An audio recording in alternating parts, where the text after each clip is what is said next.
لو كنت من أي دولة وبتتابعني وعندك تطبيق مميز ومحدش يعرفه أو شايف إن تحميلاته قليلة، ممكن تبعتلي على مراجع برامج الماسنجر بتاع مراجع برامج اسم التطبيق، وإن شاء الله نستفيد كلنا. لأن أنا في القناة ديت بتاعتي مش بشرح عشان باخد من حد حاجة على أي تطبيق، لا أنا بشرح عشان أفيدك وأنت تستفيد وأنا أستفيد وكلنا نستفيد.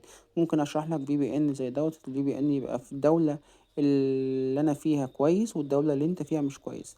تعليقك بقى على التطبيق أو على الفيديو هيساعدني وهيساعد غيرنا إن إحنا يحملوا التطبيق أو ما يحملوش.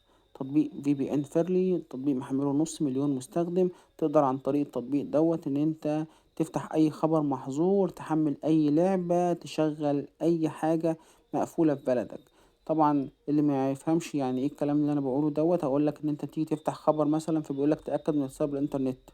موقع مثلا كنت بتتفرج فيه على مسلسل تركي ولا حاجة ولقيت الموقع قفل. الموقع ما قفلش ولا حاجة، هو اتعمل له حظر عشان انت مانع ناس تانية زي شاهد، زي واتشت، زي منصات كتيرة ان هي تاخد فلوس واشتراكات منك، لانه بيقدم لك المسلسل بشكل مجاني، فبيعمل له حظر. لو انت بقى شغلت VPN هيفتح الحظر ده وتتفرج على اللي انت عايزه بمنتهى السهولة.